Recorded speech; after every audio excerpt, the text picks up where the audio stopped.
નમસ્કાર દર્શક મિત્રો, ન્યૂઝ ફોર ગુજરાતમાં આપનું સ્વાગત છે।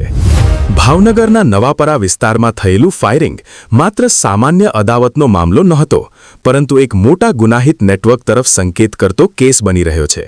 જાહિદ નામના વ્યક્તિ પર થયેલા હુમલાની તપાસ દરમિયાન પોલીસ જ્યારે સાંઢિયાવાડ વિસ્તારના ઇન્ડિયા હાઉસ ખાતે પહોંચી ત્યારે ત્યાંથી સામે આવેલા દ્રશ્યો જોઈ પોલીસ પણ ચોંકી ઉઠી હતી।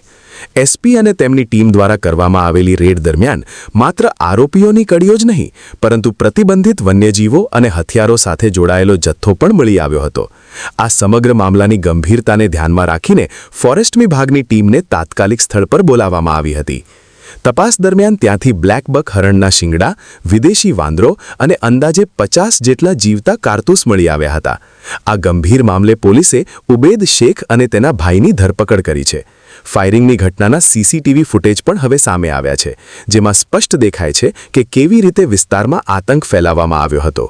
પોલીસ દ્વારા વલ્લી હલારી, તૌફીક હલારી સહિત 8 શખ્સો સામે ગુનો નોંધવામાં આવ્યો છે અને તપાસ વધુ તેજ કરવામાં આવી છે। હવે સૌથી મોટો સવાલ એ છે કે શું ભાવનગરમાં કોઈ મોટું ગેંગવોર આકાર લઈ રહ્યું છે અને શું પ્રતિબંધિત વસ્તુઓ પાછળ કોઈ મોટી અથવા આંતરરાષ્ટ્રીય લિંક છુપાયેલી છે? પોલીસ હાલ આ કેસના દરેક પાસાની ઊંડાણપૂર્વક તપાસ કરી રહી છે। રિપોર્ટર નાસિર રાધનપુરા, ભાવનગર।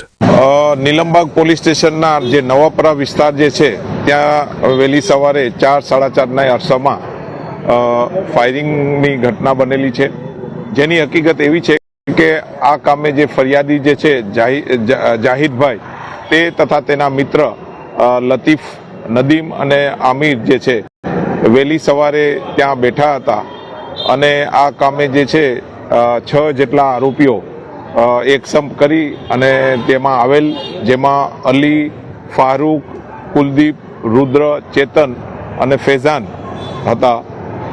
તે આ લોકોને ધમકાવ્યા કે શા માટે તમે અહીંયા બેસો છો તેમ કરી અને ફાયરિંગ કરી અને આ તમારી સગી નહીં થાય, તમારે અહીંયા બેસવું નહીં, એ રીતની વાત કરી અને ફાયરિંગ કરવામાં આવેલું છે।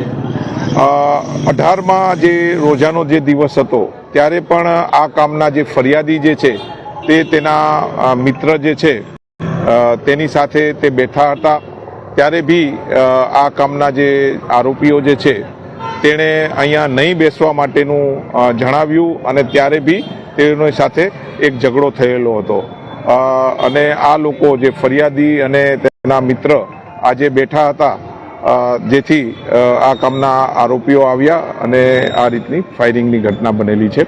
પોલીસ દ્વારા ફરિયાદ દાખલ કરવામાં આવેલી છે અને હાલમાં એફએસએલની ટીમ સાથે અહીંયા બનાવના સ્થળે હાજર છે, તપાસ ચાલુ છે। સર, 2 રાઉન્ડ ફાયર થયા છે। આ કામનો જે આરોપી જે છે અલી અને જે તેણે 2 રાઉન્ડ ફાયર કર્યા।